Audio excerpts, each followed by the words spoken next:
That Don't Sound Right is a podcast about talking the way we did before the internet. When you could not prove anyone right or wrong, all the expertise was contained in the people involved in the conversation. We hope you enjoy our conversations. And as you listen, if you find yourself silently saying, "That don't sound right," send us a comment. You're one of us. So, Well, there you go. Yeah. Now you have three things you'll say at your new employee orientation. You don't touch thermostats, volumes, or change people.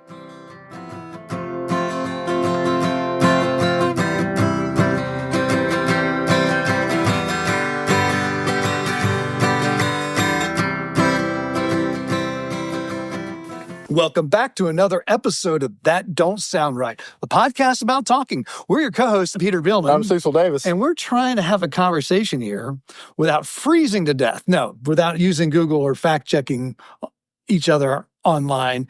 Those things can so easily kill the conversation. It is an attempt not to freeze also, because it's 27 degrees right now. It's 27 degrees. I made the journey over to the Camel City studio in the snow in my all-wheel drive vehicle, which was so much fun. I love driving in the snow. It doesn't bother me. It excites I like driving in the snow too. I like turning off traction control and stability control.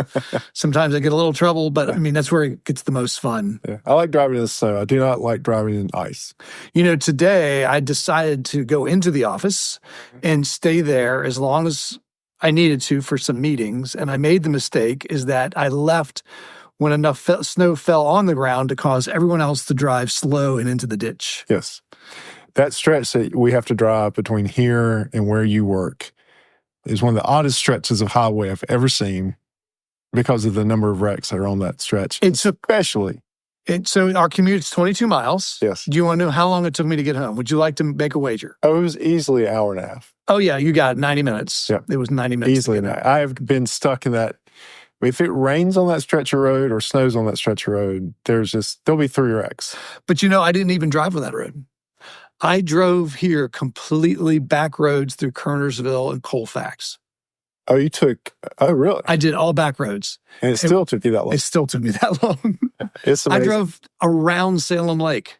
Oh, wow. The south side of Salem Lake, all the way around. Yeah. Yeah. Yep.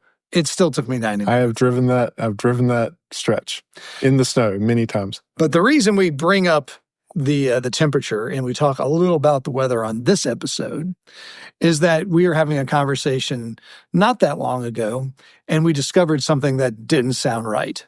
About temperature. And it's the temperature in your house. Right. And it's temperature in my house. Yes. And I'll just ask you the question.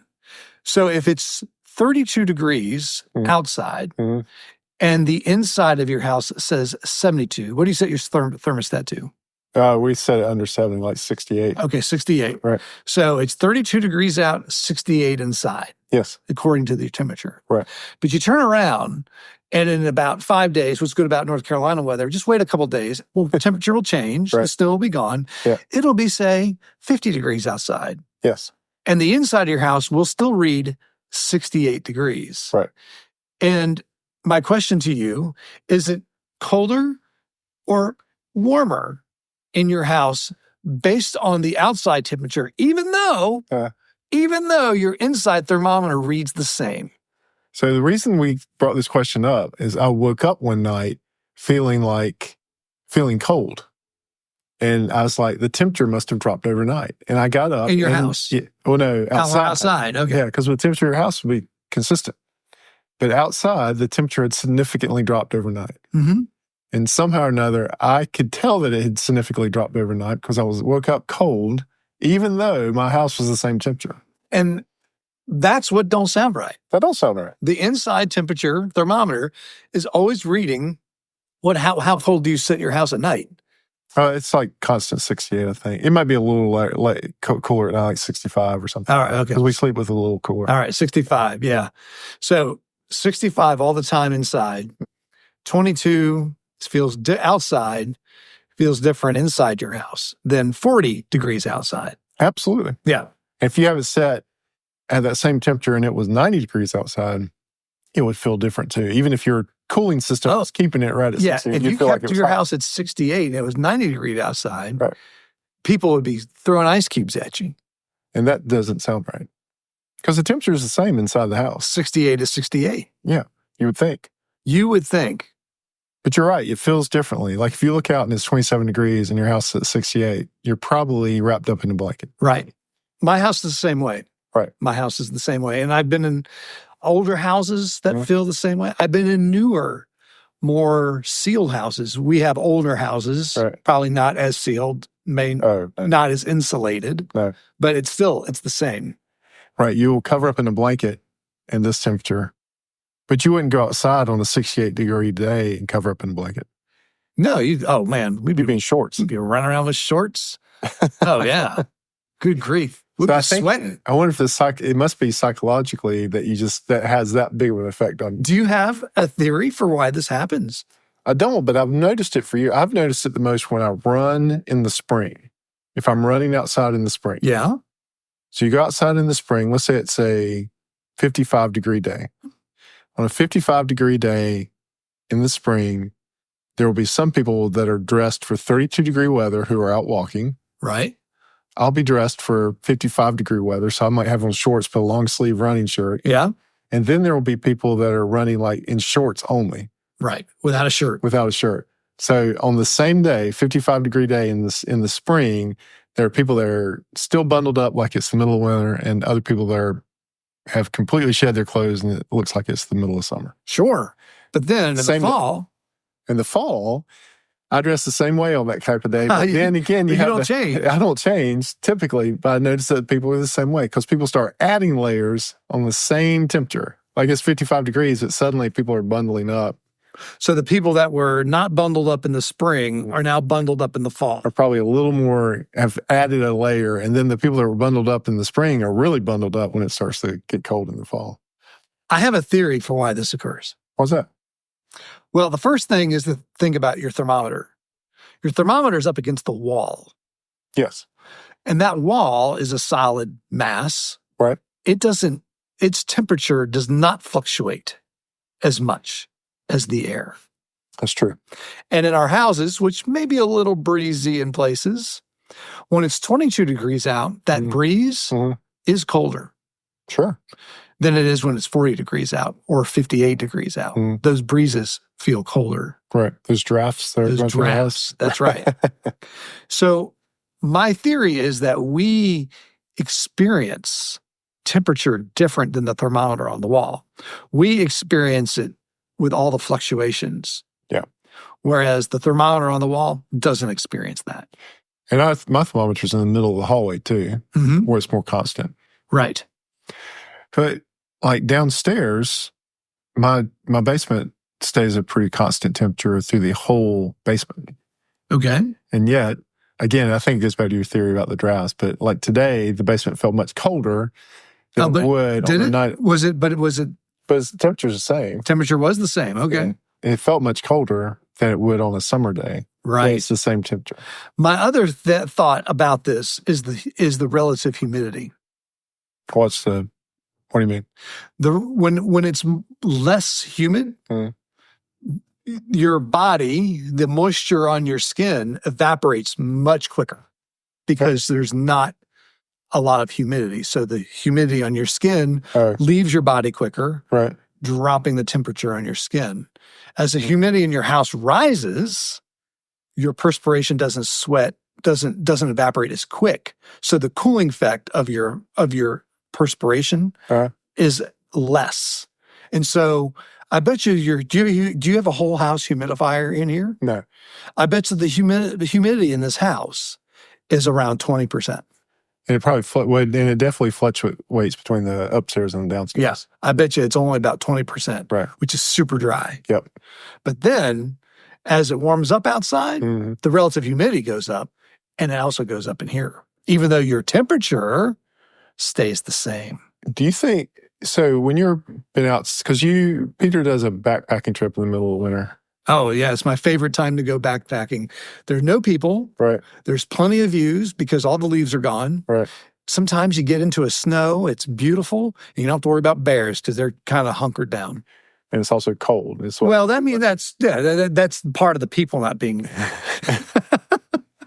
So there's a theory that there's this little pocket of air around your body that if you can kind of keep that pocket of air undisturbed, you can kind of insulate yourself. Yeah. Do you subscribe to that theory that, like when you're backpacking, you try to keep at night when you're in the sleeping bag, you're trying to keep a little pocket of air around your body warm in order to keep your temperature regulated? I mean, that's the whole theory of insulation. Right. Right. You're dependent on keeping this little pocket of air warm. Right. So you've got your sleeping bag kind of cinched down to keep this heat in. Yeah. You think that works? It works like a charm. Does it? True story. Okay. Because I've depended on that little pocket of air before, probably. Oh, true story. Yeah. Feeling like my life was in danger because of keeping myself warm. And that's the difference between really good sleeping bags and not so good sleeping bags. I had not so good sleeping. The really good sleeping bags have this loft. They puff up and they create actually this bigger volume of air between you and the cold air that maintains your temperature much easier. And so the more expensive bags have higher quality down or higher quality insulation, puffs it up, and you've got this big pocket of air. So you can stay warm in the coldest of temperatures. And your body's doing that. The heat from your body is heating that pocket of air. Yes, that's right. Mm-hmm. Right. But it's holding that pocket of air is holding it in for you. And so you're not losing it. But you believe that. Oh, yeah. I mean, from I'm in middle school, I always slept on a foam pad on the ground. Oh, absolutely. Because that's your first problem of being cold while you're sleeping, is that the earth is this huge heat sink that wants to suck the heat out of you. And so what you do is you put this foam pad, and that creates the first. That's a hard lesson to learn, too, if you learned it a hard way. I've known people that have learned that lesson the hard way. Oh, yeah. I mean, I know people that still don't use those things. Yeah, but that's a hard lesson to learn because it really is. The ground sucks the heat out of you. And, even in the summertime. I mean, I sleep on one even in the summertime. Yeah, no, I always sleep on a pad. Because that's another thing. It keeps your temperature regulated, but it's also more comfortable. Yeah. Yeah. No, I've always heard that that's what you're doing. And I tend to, in a sleeping bag at night, try to minimize my movement just so I won't have gaps and break that kind of heated pocket of air. One, I don't mind the movement. Is what you never want to do is you never want to collapse the wall of down or insulation. You never want to collapse that down because then you'll lose your pocket of air, and then that's where a cold spot comes in. And I don't sleep I can't sleep still, so I'm like tossing and turning. I sleep on my side. So sometimes my knees are cold and my butt's cold because I sleep on my side in the fetal position. Well, I get into trouble too because I don't like being trapped in a sleeping bag. Yeah. So usually I unzip enough around the knees, and so I have some movement around the knees, and then I create pockets, open up. I don't have loft, or I don't have a pocket of air. But here's where you go. Here's where people go wrong. They get in their sleeping bags fully dressed. Yes, they get because they're the clothes that they're getting in are probably damp, right? Yeah, and so now you've changed where that pocket of air is. It's between you. I mean, it's basically this moist layer of fabric is now that pocket of air, and it does no good. It's got to insulate. It doesn't insulate, and so you actually can't even get your body heat out to the real pocket. That's right. And so you're sitting in there and you're freezing to death. So I was on a backpacking trip. A bunch of us went. We woke up, snow everywhere. I mean, it was very cold that night. Yeah. We were actually in a shelter. And I remember we were all waking up, and I kind of yell out to the guys, like, "So how was your sleep? How was everything?" And they're like, "Oh, we're so cold. Yeah. We're so cold." Yeah. I said, "Okay, well," I said, "let me get dressed and I'll go build us a fire and get the hot water going." Right. And they were all stunned that I said I was going to get dressed. Yeah. Because I was just sleeping in silk boxers. And most of these guys were sleeping in their hiking clothes and their boots. Oh, really? They were sleeping with their boots on. It's a hard lesson to learn. They froze. Yeah. So, Christy and I were discussing this weekend because we were talking about the power going out. Yeah. Did it come out? No. Just saying if it did. In the event. You're prepping.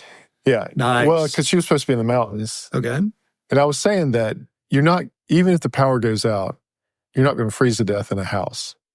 Right. You can stay, it's going to be uncomfortable. Right. But you're not going to freeze. Especially if you have blankets and things like that. And other people. Yeah, if you got other people in blankets, then you're not going to freeze, but you're just going to be It's uncomfortable. going to be uncomfortable. That's right. I had one night where I thought I was going to freeze to death on a mountain. You really? Yeah. I had a bad sleeping bag, got below freezing, and I really thought, that. Did you have an air foam pad to sleep on I top did have a of? foam pad, Okay. bad sleeping bag, and it was a long night. It was a long night. But again, I don't think I could have frozen to death in the tent Yeah. because there's two people in the tent. Oh, yeah. And yeah, I don't think I was in danger of really dying, but it was cold. It was very uncomfortable. But going back to our house, 68 doesn't feel like 68 all the time. Yeah. And the outside temperature has a big, big part of that. And we're aging now, so I think it even, as you age, it gets worse. Cecil, I've been cold all week. Yeah. Look at me. I still got my scarf on in your house. Don't take it personally. Although you keep your house at 68? I think it's a 68. I might put my jacket on. Maybe not. Yeah. And then if you add an office full of people in this time of year, half of the office is hot and the other half is freezing to death. Yeah, right. Half of the office has like heaters underneath their desk and blankets on their lap, and the other half is burning up. We in our office, we have a whole wall of glass. And To the outside? To the outside. The whole wall is glass. And this was the first this week since it's been so cold. Mm. Even though I'm sure the temperature inside that building is set for 72 degrees, it did not feel like 72 degrees next to those windows. You could feel the cold bouncing off the glass and onto your body. We had to close the big, massive shades. That actually helped. Right. But I got thermal underwear on. That's why I wore to work today. Well, I mean, it goes back to your theory that if you're not maintaining a constant 68 degrees or 70 degrees through the whole building. There's hot spots and there's cold spots. Right. We were in the cold spot. Yeah. That's why the one thing I always say is that I never touch the thermostat anymore. No? I mean, where? Anywhere? Anywhere. Even in your car? Well, I stand corrected. I will not mess with it if somebody else is in the car. Oh, right. I will just deal with whatever the temperature is. Oh, really? Yeah. I haven't touched the thermostat in this house in years. Really? Yeah. So who sets it? Christy does. Okay. Yeah, same at work. I'll either add a layer or subtract a layer, but I will not mess with the thermostat. Why is that? Because you can't. It's a losing proposition, especially at work. So if you're in any way in a supervisory position and someone wants you to adjust the thermostat, you're going to make half the people happy and half the people sad. I see. Yeah. Right. Okay. Yeah. I was in a position one time where I was over a group of people, and the first thing I said to them was, I do not touch thermostats and I can't change personalities. And within minutes of that meeting, someone came up and said, "Hey, it's always too hot in here." I'm like, "Nope." Did you forget what I just said? I said, "Go back to rule number 1. I do not touch thermostats ever. I make myself comfortable to whatever the temperature is. I do not touch thermostats." Nothing like, interpersonal dynamics, nothing about honest, constructive feedback. It's, I don't touch the thermometers. And you can't change people. I made the mistake one time during COVID at church. We were having services outside because of COVID, and the volume was wrong on the speakers. And I remember telling myself, "Do not adjust the volume. Do not adjust the volume." I was sitting in my seat saying that because you wanted to do it. And then suddenly I got up and I went and adjusted the volume on the speakers so that it would be correct. And as I turned around, half of the congregation was pointing down and the other half was pointing up. And I was like, I knew I shouldn't have touched anything. It's just like a thermometer. Just leave it alone. I should not have gotten up there. So half the people were happy that I adjusted it. Half the people were unhappy that I adjusted it. And so it was a losing proposition. Well, there you go. Yeah. Now you have three things you'll say at your new employee orientation. You don't touch thermostats, volumes, or change people. Anything like that is subjective. It's a losing proposition. So are you going backpacking this year, Nicole? Don't have a plan right now to do that. This is your kind of weather, 27-degree weather. In fact, I would probably, this is the second weekend in January. This is my typical time for going. Yeah. Yeah, I probably would have been out there right now. But you're cold right now. I mean. Yeah, I don't know what I would have done. I think I think I don't know. But I am cold right now. I don't know. Maybe your days of backpacking in the middle of winter. Well, I think it's probably I'm out of shape, so my metabolism is slowed down, and I'm older, so my metabolism is slowed down, so my internal heat producing machine just isn't up to snuff anymore, and so now I'm regulated to wool sweaters and scarves inside my own house. Well, before we wrap this up, I just want to mention that we have a mailbag episode coming up very, very soon. We've gotten through a little prep. We've gotten so much mail. It's overflowing. I think the stitching is starting to come undone. So we've gotten so much mail that we've actually got to do a little prep work before the episode. But it doesn't sound right, but you've come to the end of another episode of That Don't Sound Right. Hey, before we close, we want to thank everyone for listening. If this is your first time and enjoyed the conversation, would you consider hitting that subscribe button on the platform you listen with? Also, if you're a longtime listener, give us a rating, leave us a review so others can easily find us and join the conversation. And after last week's episode about car games you play in a car? Did you get any? I have heard some very interesting games that were played in cars or played in general as kids. I've heard just a couple comments about your bottle game and how people could not get to wrap their head around two elementary school boys. Yeah. Brian and I talked to my brother, and then we remember the game the same way. Okay, all right. And actually, this week, I was a passenger in a car, and I was looking out the window, and I started trying to play the game again in my mind just to see if I could do it. It's actually harder than I remember. Well, it's probably not as quick, and so your bottle's getting smashed against everything that came by. Yeah, and I'm not as imaginative, but the whizzing by of the side did affect me more as an adult than it did as a kid. You got a little dizzy or a little... Well, no, I noticed it more, but that must have trained me not to have motion sickness, because we would stare out the window. Oh, right. You wouldn't have not done that long if you were prone to motion sickness. All right. So That Don't Sound Right is a production of TDSR Podcast in conjunction with Camel City Studios. I'm your co-host and sound engineer, Cecil. Peter is your other host and web designer. Camille is your barista. Emily is your graphic designer. Ella does your Instagram. Both of them are back in school.